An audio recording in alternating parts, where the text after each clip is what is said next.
Ok. Voilà. Donc, toi aussi qui travailles, tu es dans l'église, tu travailles, tu n'es pas chrétien. Mais avant d'aller au travail, avant de trouver le travail, chacun de vous s'est mis en genoux, en train de jeûner et prier. Dieu, ouvre-moi les portes du travail, ouvre-moi les portes des affaires. Dieu t'a ouvert les portes, tu as commencé à travailler, tes affaires ont commencé à marcher. Tu as reçu même ton premier salaire. En guide de reconnaissance, enlève la prémisse qui est le premier salaire. Si tu as fait un vœu d'une prémisse de salaire, prends tout le salaire qui est la prémisse, va offrir à l'Éternel. Et Dieu va te bénir. Amen. Tu travailles, tu as eu ton salaire. Chaque fin du mois, tu enlèves la dîme et tu as payé la dîme au pasteur. C'est un vœu que Dieu te demande de tenir. Amen. La dîme, l'offrande, bien-aimés, sont des vœux. Ce sont des vœux. Amen. Pour Dieu, c'est une loi. Voilà. Pour Dieu, c'est une loi. La dîme est une loi. L'offrande, bien-aimé, vient aussi de ton cœur. Mais tout ceci, tu dois le prendre en guide de reconnaissance. Donc la reconnaissance à l'Éternel doit être un vœu pour celui que Dieu a béni. Mais si Dieu t'a béni que tu n'as pas reconnaissant, comment est-ce que tu veux que Dieu t'exauce quand tu seras coincé dans une difficulté financière et que tu as dit à Dieu, bénis-moi, ouvre-moi les portes? Comment est-ce que tu veux que Dieu t'ouvre les portes? Si toi-même déjà tu n'es pas reconnaissant, si toi-même déjà tu n'es pas capable, bien-aimé, d'accomplir tes vœux à l'Éternel, comment est-ce que tu veux que Dieu t'exauce? Non, ta vie financière sera bloquée. Amen. Donc quand tu fais un vœu à l'Éternel, il faut avoir la crainte de Dieu, que c'est à Dieu que tu as parlé.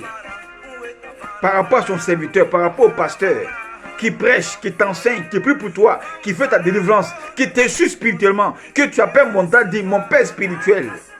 Comment tu peux le trahir? Comment tu peux le tromper? Comment tu peux le mentir? Faire une promesse à un homme de Dieu, c'est à Dieu qu'on a fait la promesse. Et si tu n'arrives pas à exaucer, bien aimé, ta parole, à accomplir ta parole, à tenir ton vœu, ça devient un mensonge. Ton père spirituel, ton pasteur te prendra pour un menteur. Amen. Vous aimez les bons pasteurs, vous aimez les vrais pasteurs, mais c'est vous à la fin qui devenez des faux chrétiens. Amen. Donc si tu es tombé sur un vrai pasteur là, toi aussi sois un vrai chrétien. Le vrai pasteur, il tient toujours sa parole. Il tient sa parole. Les hommes de Dieu s'efforcent à vous enseigner. Ils s'efforcent à jeûner pour vous. Ils s'efforcent à prier pour vous. Ils font des efforts. Mais soyez reconnaissants quand vous faites les vœux. Mais voilà en train de vous enseigner ici. Là. Je vous enseigne ici, sur Facebook. Là. C'est un effort que j'ai fait. Sinon actuellement je suis fatigué. Je peux me reposer. J'ai fait des recherches pour trouver les versets. C'est pour te nourrir ta foi chrétienne. Tu peux aussi faire un vœu. C'est vous qui appelez sur Facebook. Homme de Dieu, prie pour moi. Homme de Dieu, je peux avoir ton numéro de téléphone. L'homme de Dieu fait tout ça. Il prie pour vous. Même sur Facebook, on prie pour vous. Sur WhatsApp, on prie pour vous, on vous suit. Mais où est votre reconnaissance? Où sont passés vos vœux? Nous sommes en mars là. Le 3e mois de l'année. Tu attends des choses de Dieu. Mais toi, tu ne veux pas que Dieu attende une chose de toi. Tu ne veux pas que ton pasteur attende des choses de toi. Amen. Accomplissez vos vœux. Vous qui avez fait des promesses. Et vous qui m'avez fait des promesses là. J'attends l'accomplissement de vos promesses. J'attends vos vœux. J'attends l'accomplissement de vos vœux. Ne soyez pas des menteurs ou des menteuses. Soyez honnêtes et soyez vrais. Si vous avez réellement la crainte de Dieu, bénissez l'œuvre de Dieu. Soutenez vos pasteurs. Et Dieu vous bénira en récompense. Donc, voici la deuxième raison pour laquelle vos prières souvent ne sont pas exaucées, parce que vous ne tenez pas vos vœux. Amen. Troisième raison pour laquelle, bien-aimé, tes prières sont bloquées et Dieu n'arrive pas à t'exaucer. Amen. Lisons dans Genèse chapitre 12, verset 1 à 4. Genèse 12, verset 1 à 4. La Bible dit, l'Éternel dit à Abraham, va-t'en de ton pays, de la patrie va-t'en de ton pays, de la maison, va-t'en de ton pays, de ta patrie et de la maison de ton père, dans le pays que je te montrerai. Je ferai de toi une grande nation et je te bénirai. Je rendrai ton nom grand et tu seras une source de bénédiction.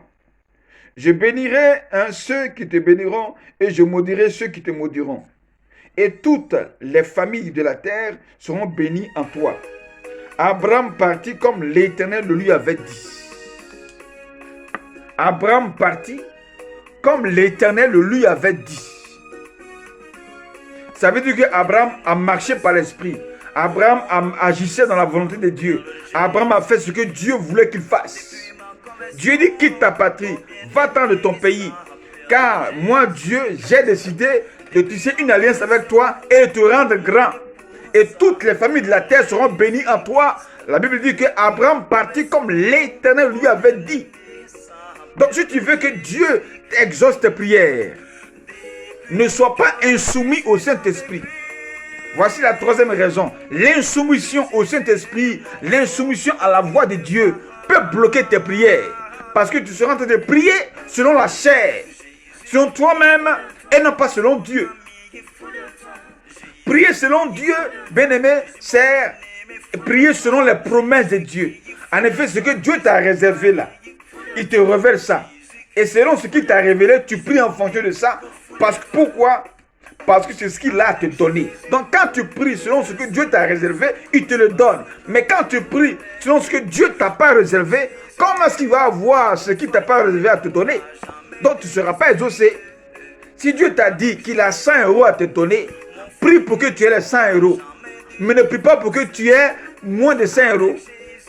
Amen. Si moi je te fais une promesse de 1000 euros, tu prieras pour que je t'amène les 1000 euros. Mais si tu pries au-delà de 1000 euros, tu n'auras pas les 1000 euros.